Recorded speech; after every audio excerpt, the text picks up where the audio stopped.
டெக்னாலஜியோட வளர்ச்சி மனுஷனோட வாழ்க்கையில தினமும் ஏதாவது ஒரு வகையில ஆச்சரியத்தை ஏற்படுத்திட்டு இருக்குன்னு சொல்லலாம். இப்போ அதோட பரிணாம வளர்ச்சியா எங்க பார்த்தாலும் ட்ரெண்டிங்கா போயிட்டு இருக்கிற ஒரு டெக்னாலஜி தான் ஏஐ டெக்னாலஜி. இதை பத்தி சமீப காலமா தினமும் ஏதாவது ஒரு நியூஸ் வந்துட்டே இருக்குன்னு தான் சொல்லணும். அந்த வகையில இப்ப சோசியல் மீடியால பரவலா பேசப்பட்டுட்டு வர ஒரு விஷயம் தான் ஏஐ மூலமா உருவாக்கப்படுற studio Ghibli art style photos. நம்மளோட போட்டோஸை சாட்ஜிபிடி ஏஐ மூலமா இப்படி ஸ்டுடியோ கிப்லி ஆர்ட் ஸ்டைல்ல மாத்திக்க முடியும். இப்ப பலருமே அவங்களோட போட்டோஸை இந்த மாதிரி கிப்லி ஸ்டைல்ல சேஞ்ச் பண்ணி போஸ்ட் பண்ணிட்டு வராங்க. இது பார்க்கவும் ரொம்பவே அழகா நல்லா இருக்கிறதுனால உலகம் ஃபுல்லா இப்போ இந்த ஸ்டுடியோ கிப்லி ஸ்டைல் வைரல் ஆயிட்டு வருது. சாட்ஜிபிடி, கிராக், மெட்டா ஏஐ, டீப்சீக்னு இப்படி பலவித ஏஐ மக்களோட பயன்பாட்டில் இருக்கு. இது மட்டும் இல்லாம இன்னுமே அட்வான்ஸ்டான ஏஐ டெக்னாலஜியையும் மக்கள் சிலர் பயன்படுத்திட்டு வராங்க. ஏஐயால எந்த ஒரு விஷயத்தையும் சீக்கிரமே கத்துக்கிட்டு பண்ண முடியும் அப்படின்னு நம்ம எல்லாருக்குமே தெரியும். இதனால பல நன்மைகள் இருந்தாலும் ஏஐயோட வளர்ச்சியால பல பாதிப்புகளும் இருக்கவே செய்யுது. குறிப்பா நிறைய பேர் செய்ய வேண்டிய வேலையை இந்த ஏஐ மட்டுமே செய்யறதுனால நிறைய பேரோட வேலைகளும்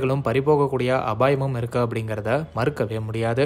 இதெல்லாம் ஒரு பக்கம் இருக்க, இந்த ஸ்டுடியோ கிப்லி ஸ்டைல்ல உருவாக்கப்படுற போட்டோஸ் ஒரு பக்கம் கொண்டாடப்பட்டாலும் இன்னொரு பக்கம் இதுக்கு பல கண்டனங்களும் எழுந்துட்டு வருது. ஸ்டுடியோ கிப்லி அப்படிங்கிறது ஒரு அனிமேஷன் கம்பெனி. இந்த கம்பெனி அனிமேட் பண்ணி வெளியான spirited away, grave of the fireflies, castle in the ஸ்கைன்னு இப்படி பல படங்கள் மக்கள் மத்தியில மிகப்பெரிய பாராட்டுகளை பெற்றுச்சு. இந்த அனிமேஷன் கம்பெனியான ஸ்டுடியோ கிப்லி பண்ற அனிமேஷன் மற்ற அனிமேஷன்ல இருந்து கொஞ்சம் வேறுபட்டு இருக்கும். ஒவ்வொரு ஃப்ரேமும் முழுக்க முழுக்க கைகளால வரையப்பட்டு அதுக்கப்புறம் தான் அது படமா மாத்தப்படுது. இதுக்காக இவங்க பல வருஷங்கள் எடுத்துக்கிறாங்க. இந்த ஸ்டுடியோல வேலை செய்யற ஒவ்வொரு அனிமேட்டர்ஸும் பல மணி நேரம் உழைச்சு இதுக்காக ரொம்ப கடினமா வேலை செய்யறதா சொல்லப்படுது. இப்படிப்பட்ட ஒரு உழைப்பை ஏஐ மூலமா உடனடியா உருவாக்குறது வியக்க வச்சாலும் இது அந்த கலைக்கு இழைக்கப்படுற அநீதியாவும் சிலர் பாக்குறாங்க. ஸ்டுடியோ கிப்லியோட ஃபவுண்டரான மியசாக்கி இப்படி ஒரு கலை சம்பந்தப்பட்ட விஷயத்துல ஏஐயோட தலையீட பத்தி பேசியிருக்கிற வீடியோ இப்ப சோசியல் மீடியால பயங்கரமா வைரல் ஆயிட்டு இருக்கு. அவர் அந்த வீடியோல என்ன சொல்லியிருக்காருன்னா, ஏஐ மூலமா இப்படி உருவாக்குறத பாக்குறதுக்கு ரொம்பவே அவமதிப்பாகவும் அதே சமயம் அருவருப்பாகவும் இருக்கு.